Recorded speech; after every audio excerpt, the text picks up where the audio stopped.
When everything falls apart, most men fall apart too. They cry, feel sorry for themselves, and wait for someone to rescue them. But listen carefully. When the world takes away your comfort, when you lose what made you feel safe, you are standing at the door of something much greater. The destruction you face is not a punishment. It is an invitation to become better than the weak version of yourself that used to depend on lies, fake things, and borrowed strength. Weak men beg to feel better. But feeling better is for those who still hope for easy things. You are not here to feel better. You are here to rebuild, to take the broken pieces and turn them into something that scares weakness itself. This is not about going back to how things were. Going back returns you to what was. Rebuilding makes you into something new, something people don't recognize, something no one can hurt. You will not crawl back. You will rise forward. You will not look for comfort. You will look for power. So ask yourself now, before you take another breath.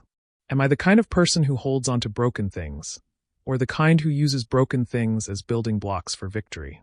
If you are the second one, then comment this below. I rise from fire, not from pity. The cold truth of power.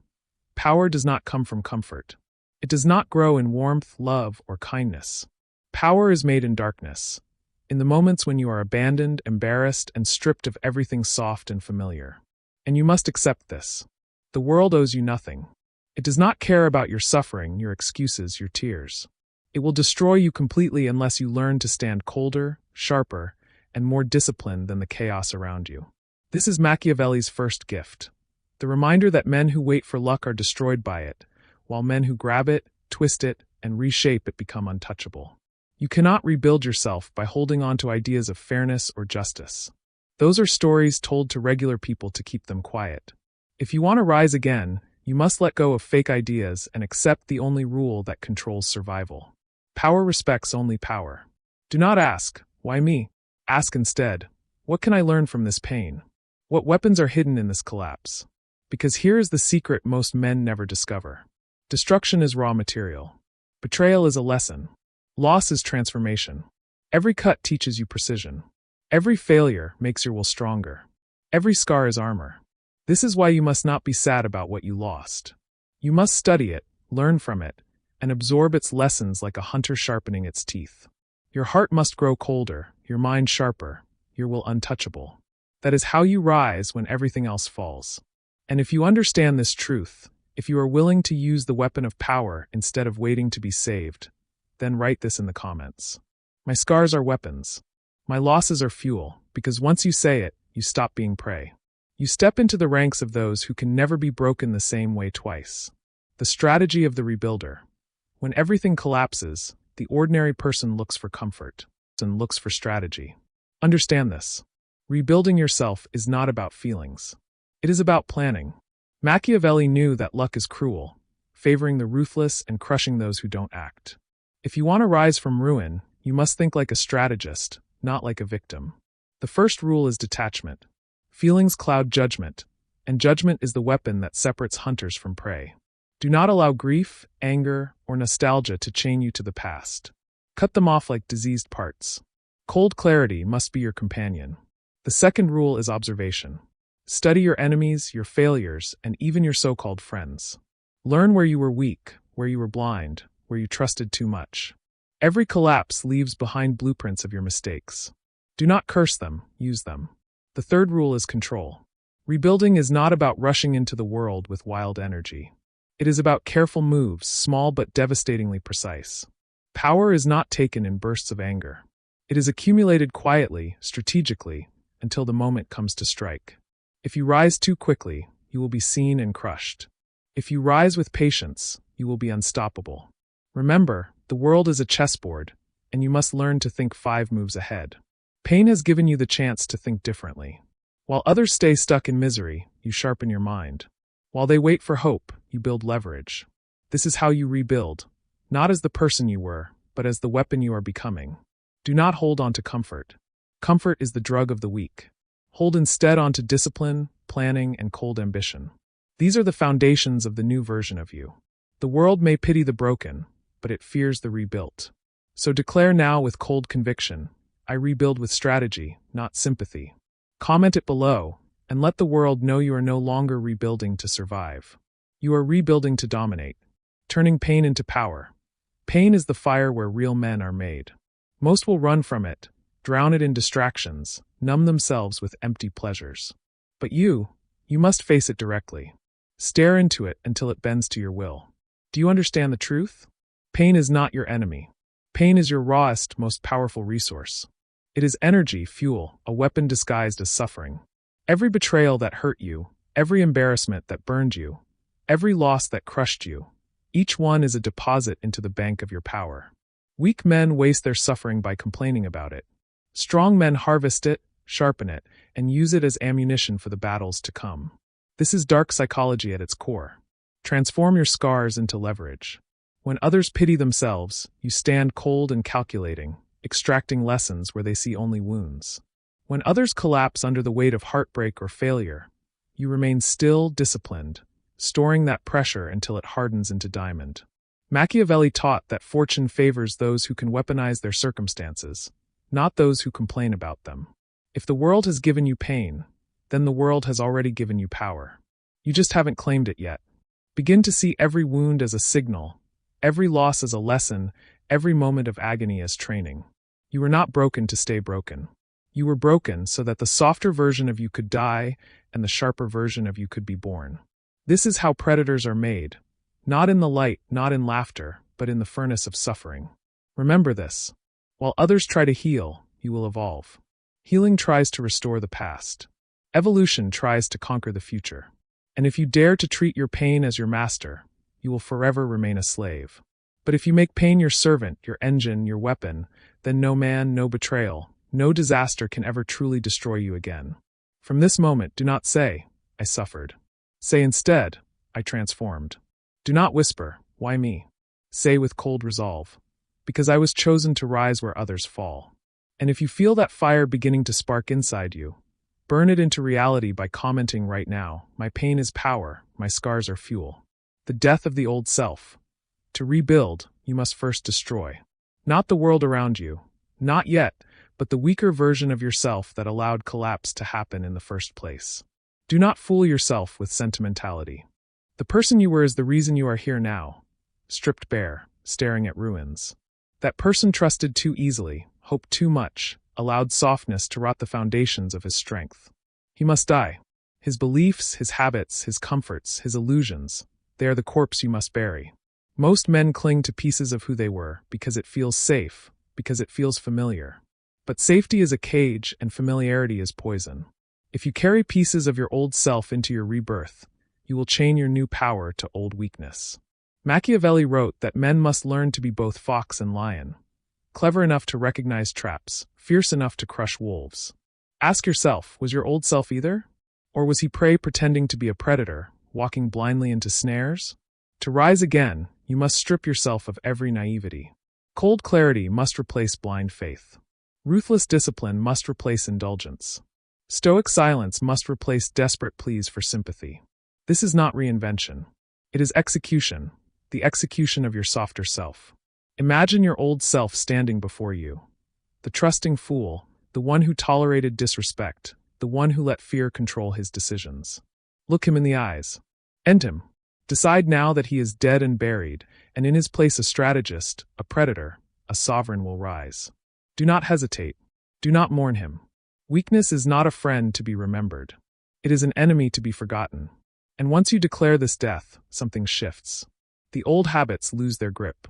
The illusions dissolve. The old man's chains fall to the ground. And for the first time, you stand unbound. From here on, you are no longer who you were. You are who you choose to become. This is why collapse is a gift. It strips away the weak version of you and demands you forge a stronger one. But you must make that choice. No one will do it for you. Decide now. Do you cling to the corpse of your old self? Or do you bury him and rise reborn, untouchable? If you are ready to execute your weakness, then leave no doubt. Comment this below. The old me is dead. The new me is untouchable. The law of isolation and ascendancy. There comes a point in every man's collapse where he realizes the battlefield is not outside, it is inside. And if you are to rebuild yourself into something unshakable, you must embrace isolation, not as punishment, but as law. Weak men fear being alone because it forces them to face their true selves without the masks of society, without the distractions of friendship, without the soothing lies of comfort. But strong men, those destined to rise, they understand that isolation is the fire where steel is made. You must walk into the silence of your own company and strip yourself bare of excuses. This is where you calculate, where you harden, where you cut ties to everything that once softened you. Machiavelli taught that men who cannot stand alone are destined to be ruled. Dependency is the invisible leash of the weak. Every time you lean on another person's approval, another person's validation, or society's permission, you declare yourself a servant. And servants do not rebuild empires. They clean up after them. The first stage of rising is cutting the leash. That means being alone. That means walking into darkness without needing a hand to guide you. That means detaching from the noise, from the endless chorus of opinions, from the shallow desires that pull ordinary men into ordinary lives. Cold psychology teaches us that being alone sharpens instinct. When the noise of others is gone, you hear your own mind clearly. You recognize your patterns, your flaws, your hidden strengths. And with recognition comes power. Do not confuse this with loneliness. Loneliness is a cry for help. Solitude is a weapon. Loneliness is weakness screaming for comfort. Solitude is strength sharpening itself in silence. In isolation, you are not without company. You are with the only person who truly matters, the man you are becoming. But beware, this path is not soft. It is not gentle. It will test you. There will be nights where the silence feels unbearable, days where doubt creeps in like a shadow, whispering that you should return to comfort, to familiarity, to the corpse of your old self. That is the voice of weakness clawing to drag you back into mediocrity. Do not listen. Instead, learn to thrive in that silence. Use it to plan, to calculate, to study. Study yourself. Study others. Study power itself. Read the moves of history's predators. Analyze the strategies of those who ruled, and dissect the failures of those who fell. In solitude, you transform from victim to observer, from observer to strategist, from strategist to predator. And once you have walked this road, you will emerge with a kind of independence that terrifies others because they cannot sway you, cannot control you, cannot manipulate you with threats of abandonment or promises of comfort. You will stand as an island of discipline, a fortress of will, a man who bends to no one. This is the essence of becoming untouchable. Not wealth, not titles, not reputation, but independence so absolute that no betrayal can shatter you, no loss can unmake you, no storm can uproot you. Most men will never taste this kind of strength because they fear the silence required to build it. But you listening now, you are not most men. You would not be here if you were. You are here because you are ready to step into isolation, to use being alone as a weapon, to embrace silence until it becomes your sharpest edge. And when you do, the world will no longer see you as just another person. They will see you as something different, something colder, something above. They may not understand it. They may fear it. They may whisper behind your back. But they will not control you. And they will never break you again. That is the law of isolation. And it is the path of rising. If you understand, if you are ready to bury weakness in silence and forge yourself into a fortress of will, then declare it with fire in your words. Comment this now. I master solitude. I rule myself. I cannot be broken. The discipline of ruthlessness. There comes a stage in your rebirth where isolation has hardened you, pain has sharpened you, and the old self has been buried. But this stage is not the end. It is the beginning of something far more dangerous. You are now confronted with the discipline of ruthlessness, the art of moving through the world without hesitation, without apology, without compromise. Weak men love to speak of kindness, compassion, forgiveness. These are luxuries of the untested. These are decorations that adorn the powerless, illusions they cling to in order to feel noble in their mediocrity. But you are not here to decorate weakness. You are here to rule it. Machiavelli wrote that it is better to be feared than loved if you cannot be both. Understand this. The modern world has taught men to believe the opposite, that love is supreme, that kindness will carry you through, that goodness guarantees success. Look around you. Do the good men rise? Do the kind men dominate? Or do they get betrayed, trampled, used, and thrown away by those who are colder, hungrier, more ruthless than them? The truth is brutal, but it is the truth. Power bows to ruthlessness, not compassion. To rebuild yourself into something untouchable, you must grow this discipline. Ruthlessness is not cruelty for its own sake. That is the mistake of tyrants who burn out in a blaze of reckless arrogance. True ruthlessness is control. It is the ability to cut away everything that does not serve your rise. It is the refusal to waste energy on sentiment, excuses, or weakness. It is the cold execution of decisions that others would hesitate over for fear of judgment. A ruthless man does not apologize for choosing himself. A ruthless man does not ask permission to rise. A ruthless man does not flinch when others call him harsh, arrogant, or unfeeling because he understands that these words are spoken only by those who wish to see him chained. You must learn this discipline every day. Ask yourself, what weakness still lingers in me? What dependency still chains me? What indulgence still softens me? Then cut it away without hesitation. Discipline is the executioner's blade. Ruthlessness is the hand that wields it. Together, they carve you into something the world cannot shake. But understand this clearly. Ruthlessness does not mean chaos. It does not mean striking wildly at everyone around you. It means precision, the fox and the lion, the clever mind that sees the trap before it is sprung, and the brutal force that crushes when the moment demands it. Ruthlessness means knowing when to wait, when to strike, and when to disappear entirely. It means treating your life as a battlefield and every move as strategy. Do not waste your fire on small enemies. Do not waste your strength proving yourself to fools. The ruthless man spends his energy only where it multiplies his power.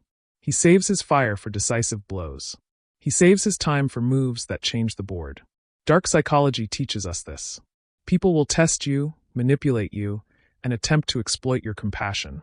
If you are not ruthless enough to say no, to walk away, to cut them off, you will bleed out slowly until nothing remains. This is why most men never rise. They are too afraid of being called cold, too desperate for approval, too addicted to comfort. And so they remain prisoners of their own weakness, slaves to those who are willing to wield the blade they themselves fear. You must be different. You must make peace with being misunderstood. You must learn to carry the burden of being feared. Because fear protects. Fear insulates. Fear keeps parasites away. To be feared is not to be hated. It is to be respected at a level that pity and love will never grant. This is why rebuilding yourself after collapse is not about becoming who you were. Who you were could be broken. Who you were could be betrayed. Who you were could be destroyed. The man you are becoming cannot, because he is ruthless. He does not cling. He does not beg. He does not bend. He does not waste. He moves with purpose, with silence, with calculation. He can walk into a room and command respect without words because his very presence radiates the truth. Here stands a man who will not be broken, who will not be manipulated, who will not hesitate to cut down whatever stands in his way. But here is the test. Can you live with it? Can you live with being feared, envied, misunderstood, even hated by those who will never understand the path of power? Can you live without their approval? Can you stand alone in your resolve? If the answer is yes, then you are ready. If the answer is no, then you must return to the fire until the softness is burned out of you. This path is not for everyone. It was never meant to be. It is for the few who understand that greatness demands sacrifice, that dominance demands discipline, that survival demands ruthlessness. And if you are one of those few, if you are ready to walk the path of the ruthless, to rebuild yourself not as prey but as predator, not as victim but as sovereign, not as broken but as untouchable, then you must declare it. Not tomorrow, not later, now. Comment below with no hesitation, no apology, no softness. I choose ruthless discipline. I rise without permission. I am untouchable. The architecture of control. Control is the highest form of power. Understand this. Without control, all strength is wasted. All ambition is scattered. All victories are temporary. Men fall not because they lack opportunity, but because they lack mastery over themselves and the world around them. If you want to rebuild after collapse, if you want to rise from ruin as something untouchable, you must become a builder of control. And control begins within. Your first empire is your mind. Without discipline over your thoughts, you are a slave to impulses. Without mastery of your emotions, you are a puppet for anyone clever enough to pull your strings. How many men have been destroyed not by their enemies but by their own uncontrolled rage, their unchecked desire, their desperate need to be validated. These are not external assassins. They are internal ones. A man without self-control is already conquered before a single enemy strikes. You must chain the chaos inside you, bend it to your will, and turn it into fuel. Anger becomes energy for action. Fear becomes alertness. Pain becomes instruction. Even desire, when harnessed, becomes strategy instead of weakness. Machiavelli himself understood this. Men are predictable because their passions govern them. But if you govern your passions, you become unpredictable, dangerous sovereign. Once you master yourself, the second empire is time. Weak men waste it. They squander it on distractions, on entertainment, on fleeting pleasures that dissolve into nothing. But time is the most brutal of currencies. It never returns. It never refunds. It never waits. If you want control, you must become ruthless with your time. Every hour must serve the architecture of your rise. This does not mean endless work like a slave. No, it means precise investment. Time spent learning, time spent calculating, time spent building leverage while others waste themselves. When you look back, ask, did this day strengthen me or weaken me? Did this hour advance me or steal from me? Control your time, and you control your destiny. The third empire is relationships. Most men are controlled by others without even realizing it. A lover manipulates with affection. An enemy manipulates with fear. Society manipulates with shame. But the one who rises learns how to reverse this dynamic. You must know how to appear generous when it benefits you and merciless when it is required. You must know how to pull the strings without others seeing your hand. Machiavelli advised rulers to seem virtuous while practicing vice in secret. This is not hypocrisy. It is survival. Men are simple. They believe what they see. They cling to appearances. They worship perception. Control perception, and you control reality. If they think you are kind, you can be ruthless behind the curtain. If they think you are weak, you can strike when they are unprepared. If they think you are predictable, you can shatter them with surprise. This is the architecture of control over people. Never reveal everything, never depend on trust, and never expose your true strength until the moment you intend to use it. And the final empire, perhaps the most important, is chaos. Life will always throw storms at you: betrayal, loss, disaster, unforeseen collapse. Weak men drown because they believe chaos is their enemy. But the one who rebuilds into something untouchable learns to bend chaos into opportunity. Every collapse, every betrayal, every failure carries within it the seed of dominance if you have the eye to see it. Do not resist chaos. Ride it, redirect it, weaponize it. The lion does not curse the storm. He uses its cover to stalk prey. The fox does not panic at shifting ground. He adapts and slips through unnoticed. You must be both. And once you master this, once you master mind, time, relationships, and chaos, you have built something no disaster can shatter: total control. But control is not a destination. It is a discipline. It must be sharpened daily. The man who thinks he has control but stops refining it is already losing it. The moment you stop guarding your mind, your impulses slip back in. The moment you stop respecting time, mediocrity steals your hours. The moment you stop shaping perception, others will shape it for you. The moment you stop guiding chaos, it will devour you. Control is war, and you must remain the general. Rebuilding yourself into something untouchable is not about strength alone. It is about control so precise that even strength itself becomes secondary. Because a strong man without control destroys himself. But a man of control can appear weak, appear ordinary, appear harmless, and still, beneath the surface, he is the architect of every move, the one who pulls the hidden strings, the one who survives while others fall. Now ask yourself, do you want to be remembered as the man who was broken or the man who rebuilt himself into a fortress of control? Do you want to live as a pawn of impulses, time wasters, manipulators, and chaos? Or as the architect who bends all of them into his service? If you are ready to build that architecture inside yourself, declare it now. Write it into reality so that every person who sees it knows where you stand. Comment this with cold certainty. I control myself. I control time. I control the game. I am the architect of power. The cold crown of sovereignty. There comes a point in your reconstruction where you are no longer simply surviving, no longer just sharpening yourself in the dark, no longer quietly planning the rise. No, there comes a point where you must claim sovereignty. Sovereignty is the crown no one gives you. It is not inherited. It is not granted. It is seized.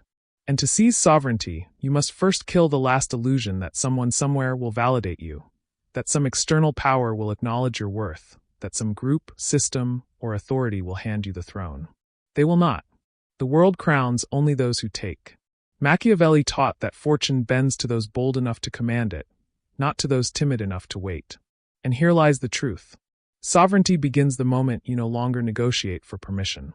You stop asking if you are ready. You stop wondering if you are worthy. You stop waiting for approval. You decide. And in that decision, you rise above the millions who are still begging for validation. Sovereignty is not about ruling nations. It is about ruling yourself so completely that no one else ever rules you again. You become the king of your own mind, the emperor of your own habits, the sovereign over your own destiny. That crown is invisible, but it radiates in your presence, in the way people respond to you, in the way situations bend around you. Weak men argue, explain, defend. Sovereign men state, act, command. Weak men ask for permission. Sovereign men give themselves permission. Weak men drown in indecision. Sovereign men move with finality. But here is the catch. Sovereignty comes with weight. It demands that you stand alone. A sovereign cannot be dependent, cannot be swayed by emotional blackmail, cannot be broken by the fear of rejection. You will be called arrogant. You will be called cold. You will be called dangerous. Let them. Their words are the whining of subjects who cannot understand the presence of a ruler. Understand this. Sovereignty is not about being liked. It is about being untouchable. When you rise to sovereignty, you no longer try to fit in.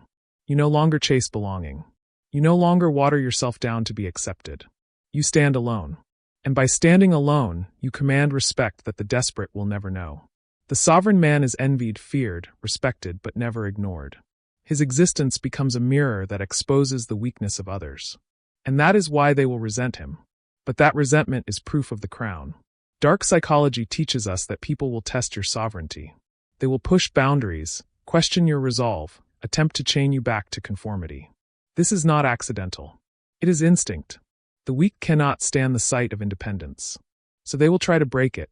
They will tempt you with comfort, seduce you with flattery, provoke you with insults, manipulate you with guilt. This is the battlefield of sovereignty. If you bow to these tactics, you lose your crown.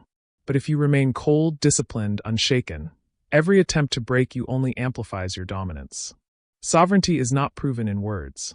It is proven in silence, in the refusal to bend, in the ability to stand unmovable while others exhaust themselves against you. And once sovereignty is secured within, it expands outward. You begin to shape reality instead of reacting to it. Your presence alone influences rooms.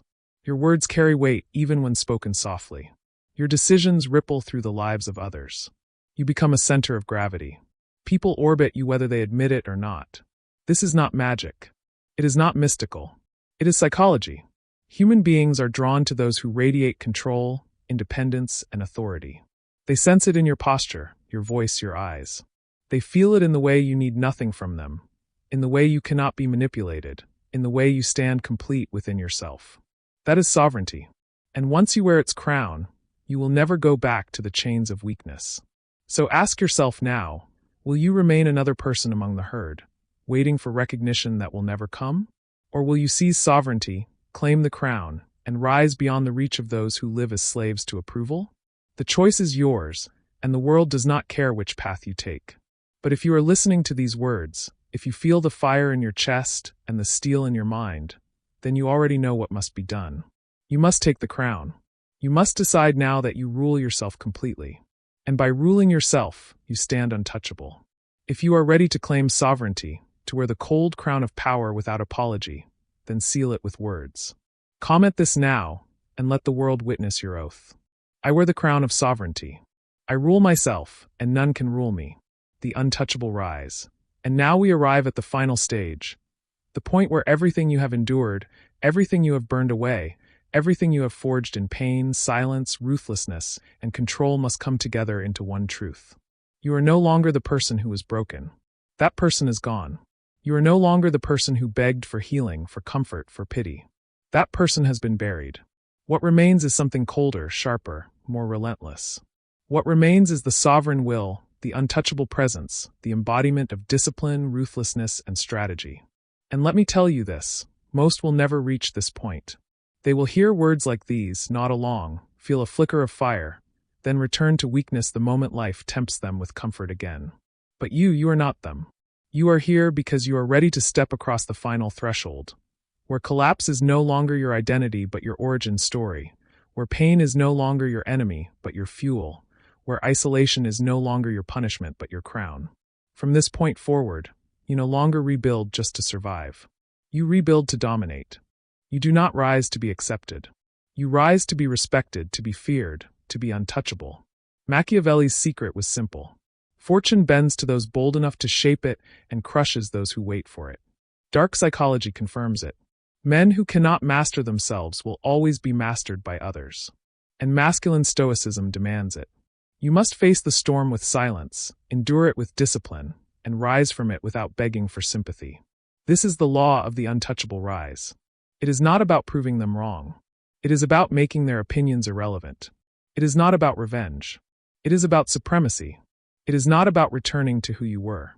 It is about becoming someone they can no longer touch, no longer betray, no longer break. This is the point of no return. The moment you embrace it, you step out of the herd forever. You step out of mediocrity forever. You step out of the old life forever. You become a new force, a new order, a new person. And when people see you now, they will not see a survivor. They will see a sovereign. They will not see a victim. They will see a predator. They will not see a broken person who rose again. They will see someone who cannot be broken ever again. That is the legacy of collapse. That is the purpose of ruin. That is the law of the untouchable rise. So if you are ready, if you feel this truth striking deep in your bones, if you are done playing small, if you are ready to carry the cold crown of sovereignty and never put it down, then declare it one last time with no hesitation. Comment below, I am untouchable. I rise without permission. I dominate without apology. And remember, if these words carved fire into your mind, then feed that fire. Like this video, subscribe, and turn on notifications because this is only the beginning of your rise.